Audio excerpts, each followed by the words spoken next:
Ya, Assalamualaikum warahmatullahi wabarakatuh. Selamat Waalaikumsalam. siang. Waalaikumsalam warahmatullahi wabarakatuh. Selamat datang kembali di kelas DDM 2. Hari ini kita masih melanjutkan metode pembuktian. Kemarin kita sudah belajar metode pembuktian tak langsung, yaitu yang kontradiksi gitu ya. Sekarang sudah tidak metode pembuktian langsung atau tak langsung, tapi lebih ke metode pembuktian jenis pernyataannya, pernyataan ekuivalen. Jadi kita belajar pernyataan hari ini yang dua pernyataan ekuivalen. Untuk minggu depan kita belajar pembuktian pernyataan yang lebih dari ekuivalennya lebih dari 2 pernyataan.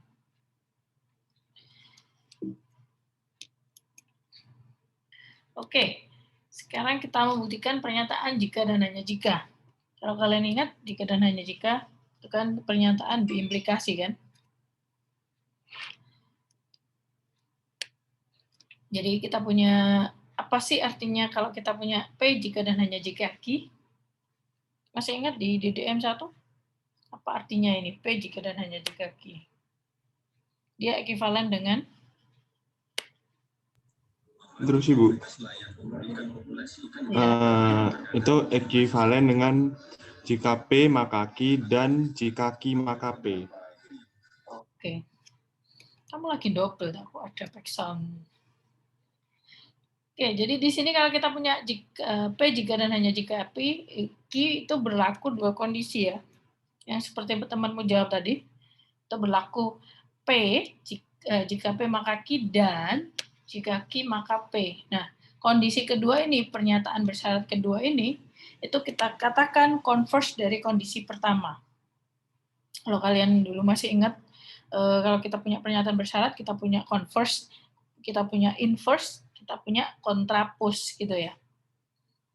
Kalau inverse-nya jika P maka Q apa, Rek? Inverse ya, bukan negasi, inverse. Masih ingat? P dan negasi Q. Itu ekuivalen itu. Kalau inverse, kalau converse kan jika P maka Q, itu converse-nya jika Q maka P. Kalau inverse apa? Negasi P maka negasi Q. Oke. Jika negasi P, maka negasi Q. Kalau kontrapos?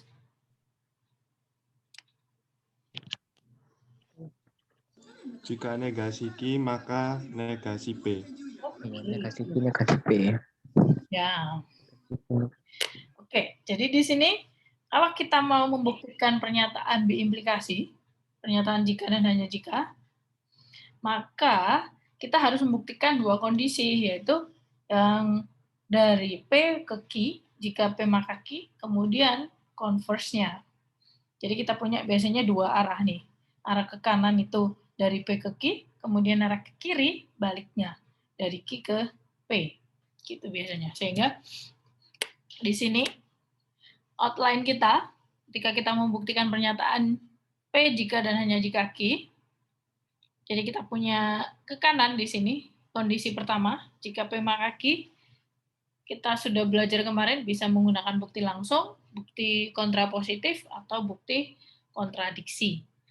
Begitu juga yang arah sebaliknya, kita bisa menggunakan metode-metode yang sudah kita pelajari. Oke, langsung saja ke contoh. Jadi intinya, dalam membuktikan ini, kita harus membuktikan 2 arah ya. Jadi perlu diperhatikan karena biasanya banyak yang lupa dengan jika dan hanya jika ini. Kebanyakan hanya membuktikan 1 arah saja. Padahal kita perlu membuktikan 2 arah di sini. Oke, sebagai contoh yang pertama, bilangan bulat n gasal jika dan hanya jika n pangkat 3 gasal. P-nya siapa di sini? N gasal. N gasal. Apa P-nya? N gasal, Bu. Yang lengkap ore. Bilangan bulat N gasal. Oke. I-nya N pangkat 3 N gasal. pangkat 3 gasal. Oke, jadi kita perlu membuktikan berapa arah nih? 2 kali, Bu. Oke, 2 kali. Nah, yang pertama kita perlu membuktikan apa di sini? N Jika N gasal, maka N pangkat 3 gasal. Oke. Yang satunya, Jika N pangkat 3 gasal, maka N Gasal, gasal. maka N gasal. oke. Pernyataan bersyarat yang pertama tadi, arah ke kanan, kita pakai bukti apa nih? Langsung. Jika N gasal, Langsung. maka N pangkat 3 gasal. Langsung ya? langsung. Oke. Kemudian, sebaliknya, jika N pangkat 3 gasal, maka N gasal. Itu pakai bukti? Tidak langsung. Tidak langsung. Jadi bisa pakai kontrapositif maupun pakai kontradiksi gitu ya. Nah, bagaimana cara membuktikannya? Kita kemarin sudah bolak-balik buktikan ini kan. Jadi langsung aja saya tampilkan di sini. Jadi untuk yang arah ke kanan, misalkan N gasal, kita punya N gasal kan? Maka N dapat ditulis sebagai sesuai definisi bilangan gasal, maka kita punya N sama dengan 2P plus 1 untuk suatu P bilangan bulat. Kemudian kita kerjakan nih N pangkat 3-nya. Tujuan kita N pangkat 3 adalah 2 kali suatu bilangan gasal tambah 1. Bilangan bulat. Jadi setelah kita jabarkan di sini, kita dapatkan 2 kali 4P pangkat 3 plus 6P kuadrat plus 3P. Nah, karena P bilangan bulat, maka ini juga pasti bilangan bulat. Sehingga di sini, ini menunjukkan 2 kali bilangan bulat tambah 1, itu kan menunjukkan bahwa si N pangkat 3-nya gasal. Tadi saya lihat di forum, saya sudah sempat komentar juga. Ada yang sudah mengerjakan sampai sini, kemudian langsung dipanah gasal. Apa itu artinya? Kan sudah saya bilang berkali-kali. Kalau membuktikan, menuliskan bukti, dijelaskan, dituliskan deskripsinya ya. Jangan dipanah-panah. Panah-panah itu hanya untuk buram kalian atau kotretan kalian. Oke, sebaliknya, jadi di sini biasanya ada istilah ini sebaliknya. Itu artinya kita sudah mulai membuktikan yang arah sebaliknya. Kita gunakan metode kontrapositif.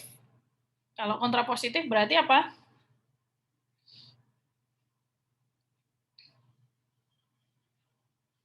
Kita punya apa nih kalau kita membuktikan ini dengan kontrapositif? Misalkan N tidak gasal. Oke, kita tunjukkan. N pangkat 3-nya tidak gasal Tidak juga. gasal. Gitu ya. Jadi kita punya N-nya genap. Maka N dapat ditulis sebagai 2 kali bilangan bulat. Di sini kita ambil 2Q. Kemudian N pangkat 3-nya kita dapatkan 2 kali bilangan bulat juga. Maka di sini kita peroleh N pangkat 3 genap. Nah, jadi terbukti bahwa bilangan bulat N gasal jika dan hanya jika N pangkat 3 gasal. Jadi artinya ini berlaku 2 arah ya. Jadi kalau kita punya N gasal, maka kita punya N pangkat 3 gasal. Begitu juga sebaliknya. Kalau kita punya N pangkat 3 gasal, pasti N-nya juga gasal. Berlaku juga untuk yang N kuadrat gasal genap juga sama. Bagaimana kalau secara umum? N pangkat P dengan P-nya bilangan asli. Berlaku enggak itu? Coba nanti dikerjakan ya. Oke, contoh kedua. Saya punya modulo nih. Misalkan A dan B bilangan bulat. Maka kita punya A ekivalen dengan B modulo 6 jika dan hanya jika A itu ekivalen dengan B modulo 2 dan A ekivalen dengan B modulo 3. P-nya di sini siapa nih? A ekivalen B modulo 6. Oke. Q-nya? A Q-nya dia ekivalen berbentuk B apa? modulo 2 dan A ekivalen B modulo 3. Oke, jadi Q-nya dia pernyataan apa nih kalau ada penghubung di sini? Gak ingat. Jadi di sini kita punya kalimat majemuk ya, ternyata majemuk di sini. Dan atau gitu. Jadi ini penghubung, bukan penghubung, maksudnya pernyataan kita adalah berimplikasi karena jika dan hanya jika, tapi Q-nya ini juga berbentuk majemuk dia. Karena ada dan di sini. Oke, sketsanya untuk arah ke kanan, jika P maka Q, kita pakai bukti apa nih?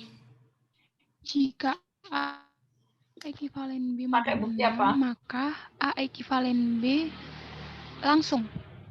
Langsung, oke. Jadi di sini kita pakai bukti langsung. Berarti kita punya A ekivalen dengan B modulo 6. Kita akan tunjukkan berlaku dua kondisi ini. A ekivalen dengan B modulo 2 dan A ekivalen dengan B modulo 3. Oke, gimana idenya? Dari A ekivalen dengan B modulo 6, apa yang kita punya nih?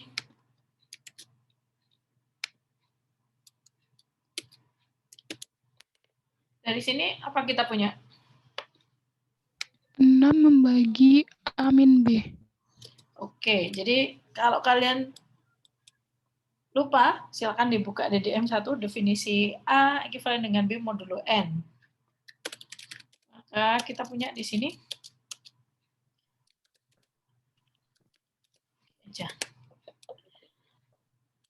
Apa tadi? 6 membagi A min B. Oke, 6 membagi. Hati-hati dalam menuliskan juga. Ini kan 6 bagi A min B, jadi perlu ada kurung di sini. Kalau 6 tanpa kurung itu agak rancu. Kenapa? Bisa aja 6 membagi A dikurangi B gitu. Oke, apa artinya 6 bagi A min B di sini? Berdasarkan definisi, kita punya. A min B sama dengan A min 6 B kali sama dengan 6. Oke, A min B sama dengan 6 6 kali kali P. 6. Oke, 6 B, 6K 6K. sama aja. boleh 6K boleh. Dengan K-nya? Bilangan bulat. Bilangan bulat. Dan bulat. Oke. Kemudian tujuan kita apa nih? Kalau kita sudah memunculkan informasi yang kita punya di sini. Tujuan kita apa nih? Tujuan kita ada dua kan? Kita mau tunjukkan tujuan akhir kita.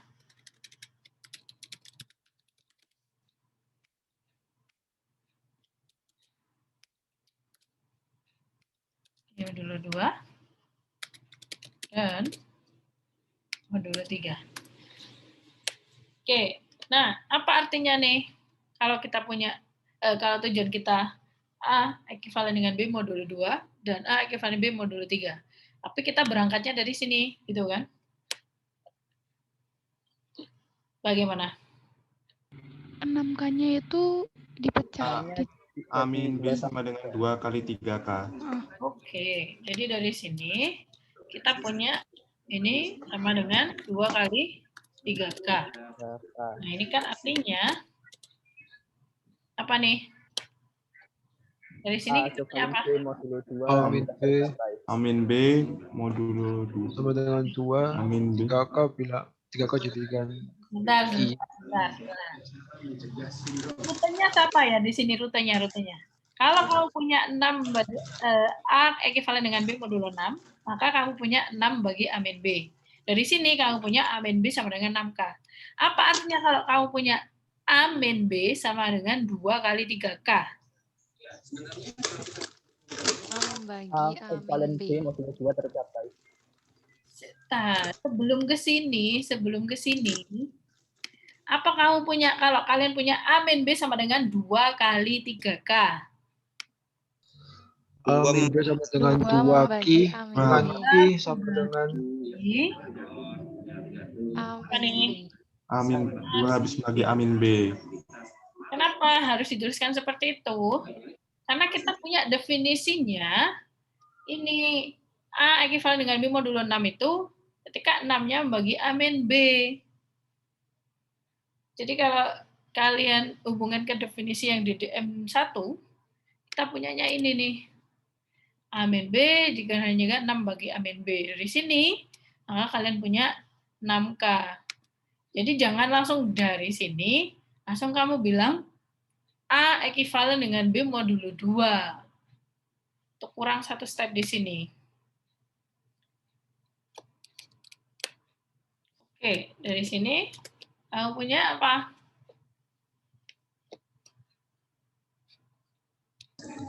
A ekivalen B. A ekivalen B modulo 2. Emang. Nah, kemudian bagaimana mengarahkan ke sini? Itu jadinya amin B kan 2 kali 3 itu ditukar Bu posisinya berdasarkan asosiatif. Oke. 2 sama 3K-nya. Ini di balik. Iya Bu. Jadi ini tinggal ganti. Ya. Ini ya. Oke, ini kotretan kita. Untuk menyusun, ya tinggal pakai kalimat kalian aja. Jadi kalian punya, misalkan A ekivalen dengan B modulo 6, maka berdasarkan definisi bilangan modulo, kita punya 6 bagi amin B. Sehingga diperoleh amin B sama dengan 6K. Ini juga berdasarkan definisi keterbagian himpunan bilangan. Gitu kan? Perhatikan bahwa bisa juga pakai itu. Mana sih? Oke, silakan dilihat di sini. Jadi dari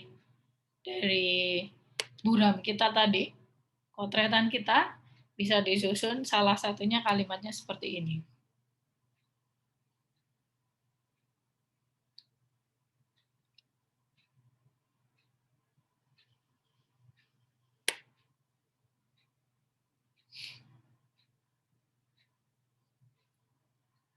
Oke, untuk yang sebaliknya gimana nih? Kita punya dua ini. A ekivalen B modulo 2 dan A ekivalen B modulo 3. Tujuan kita yang ini gimana nih?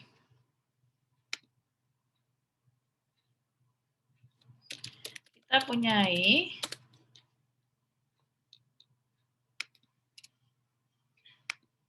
enggak mau dia.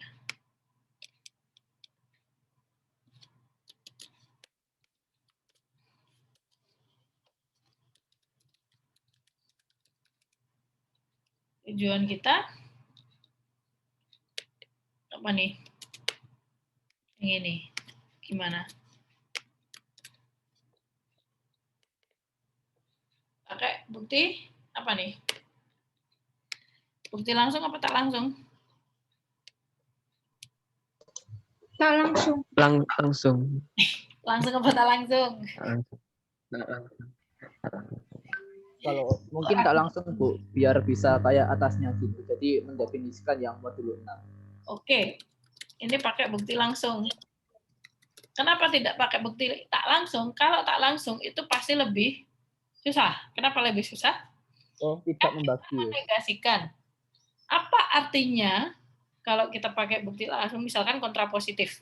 Kita punya ini kan, jika A tidak ekivalen dengan B modulo 6, apa kita punya? Oh iya, nggak bisa di situnya. 6 tidak membagi amin B. Iya, apa artinya 6 tidak membagi amin B? Jadi di sini saya merah ya. Kalau kita pakai jika tak langsung, maka oke, misalkan dari ini, karena di sini saya mau mengarah ke jawaban temanmu, ada yang di forum Tadi sempat saya lihat. Dia pakai pembuktian tak langsung, apa tidak sama dengan ini, yang keterbagian. Mana ini yang ekuivalen tidak sama dengan, saya tidak hafal di sini notasinya. Mana, Rek? Sama dengan yang 3 tapi coret. Ini. Apa sih ini perintahnya? Not identical to. Panjang. Oke. Jadi di sini apa artinya nih kalau A tidak ekuivalen dengan B modulo 6?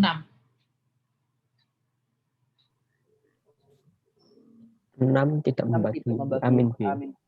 Oke, apa artinya kalau 6 tidak membagi? Saya kejar terus. Bersisa, Bu. Nah, bersisa artinya bersisa apa nih? Apa yang kita punya? Pecahan.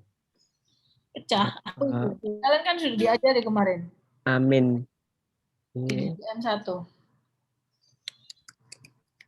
Gimana?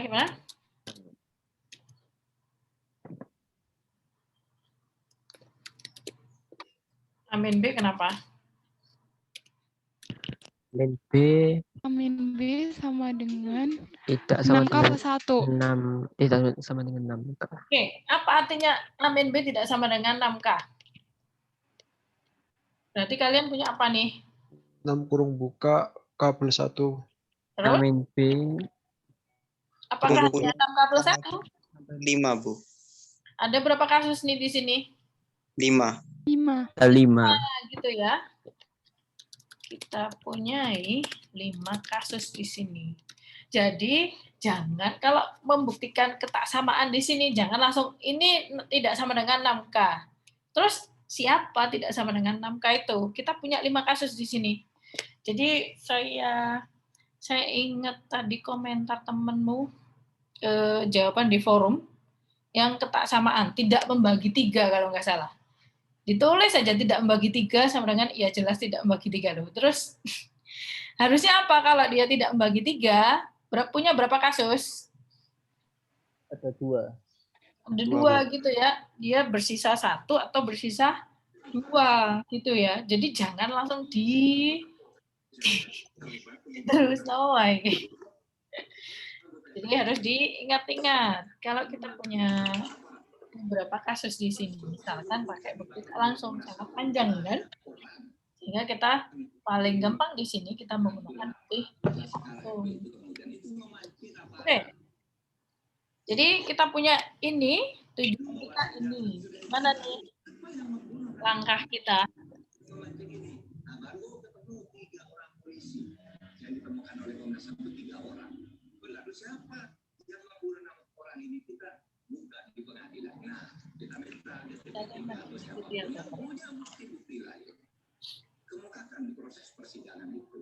Apa nih kita punya?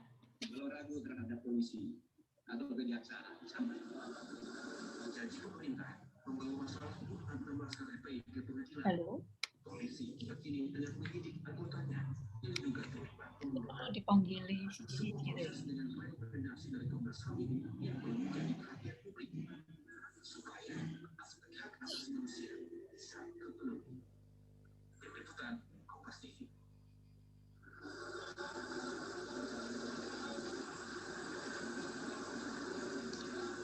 informasi lebih lengkap kita langsung bergabung dengan jurnalis Kompas TV Abel Insani langsung.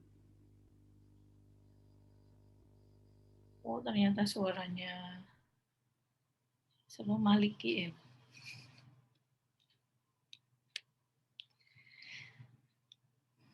Gimana nih kalau kalian punya A ekuivalen dengan B modulo 2 dan A ekuivalen B modulo 3?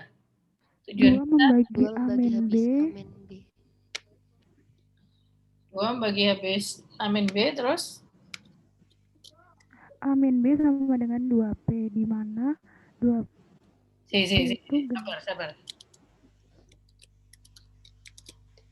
Terus? Amin B sama dengan 2P. Setelah itu, kita punya ini juga.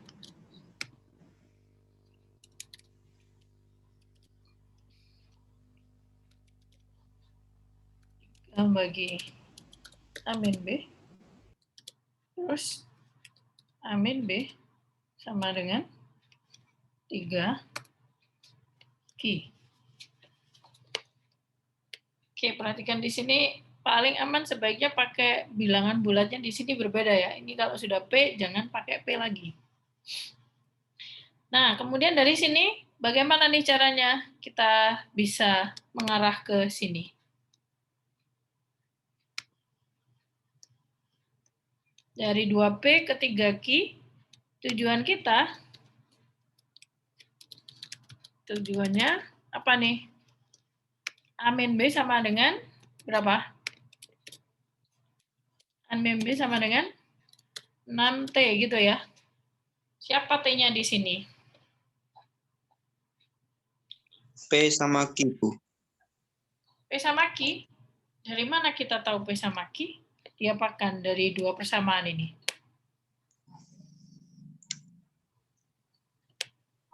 Dikalikan, Bu. Dikalikan. Kalau dikalikan ketemu apa nih?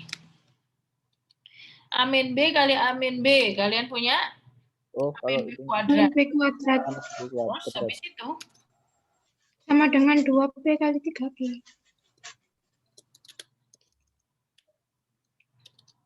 ini kita punya 6 P. 6 PQ. Terus gimana? Tujuan kita A min B, bukan A min B kuadrat. Ayo. Karena 2P itu genap. Hah? Gimana? Karena 2P itu Kok nggak dengar saya? Suaranya terlalu mirih. Karena 2P itu genap, maka A min B genap. Berarti ini nggak jadi. Tidak, Bu. Jadi, Bu. Jadi. Tidak jadi, Bu. Enggak jadi. Oh, nggak jadi. Oke. Ini batal. Saya delete. Oh, saya merah aja. Oke, berarti dari sini. Dari persamaan 1.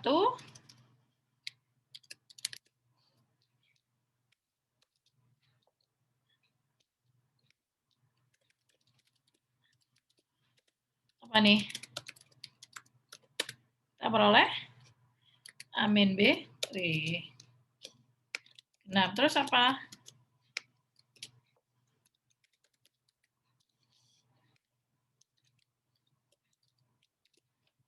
Terus, kenapa kalau A min B genap? Maka yang yang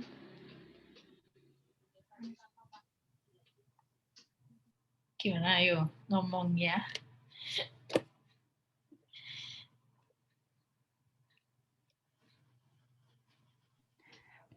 karena A min B genap, maka 3Q itu juga harus genap.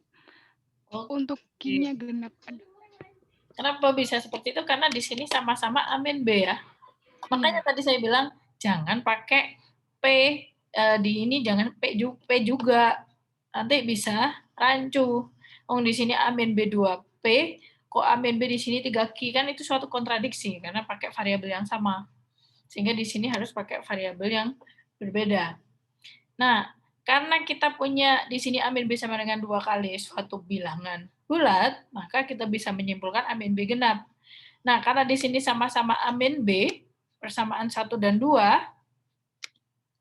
maka kita punya apa nih?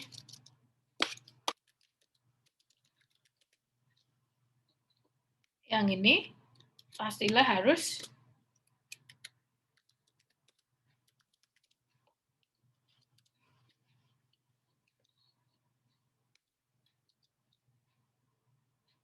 kalau 3Q genap, apa artinya kalau 3Q genap? Q genap. Yang menyebabkan mengakibatkan Q haruslah genap. Haruslah genap. Nah, kalau Q genap, berarti kita bisa menuliskan ini, apa nih?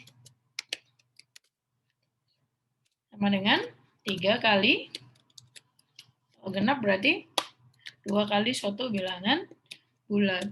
Berarti kita punya 6. Oh, tadi tujuan kita T. Ya, saya ganti T. 6T. Sudah deh. Dari sini, ini kan kita dapatkan apa? 6 membagi Amin B. Amin B. Ini artinya yang apa tadi yang perlu saya copy?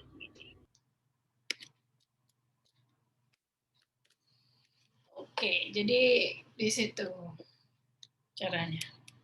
Saya merah ini artinya ini kurang tepat. Dulu.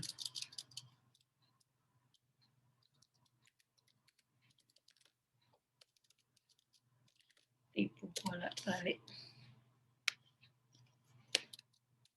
Oke, jadi sudah selesai bukti kita. Tinggal menyusun kalimatnya.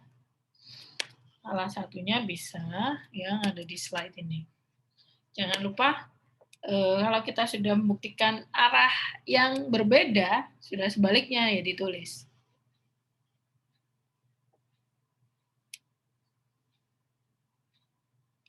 Jadi kita punya 2 ini tadi. A ekivalen dengan B modulo 2 dan modulo 3. Maka kita punya ini. Dari sini, kan tadi kita pakai informasi dari 1 nih. Maka kita bisa simpulkan nih, A min B genap. Di sisi lain, karena kita punya ini juga, maka A min B 3Q. Karena A min B genap, maka Q haruslah genap. Kenapa begitu? Ini diberi penjelasan juga. Jika Q itu gasal, maka A min B gasal, gitu kan? Sehingga kita punya Q-nya bisa ditulis 2 kali suatu bilangan bulat. Dari sini kita punya 6R yang menunjukkan bahwa A dengan B ekivalen modulo 6. Oke, kurang lebih seperti itu. Jadi di sini poinnya adalah cara membuktikan pernyataan jika dan hanya jika harus dibuktikan 2 arah itu. Untuk cara pembuktiannya, maksudnya yang masing-masing arah ya sudah kita pelajari sebelumnya. Bisa pakai bukti langsung, tidak langsung. Tidak langsung juga bisa pakai kontrapositif atau kontradiksi. Oke, ada pertanyaan sampai sini?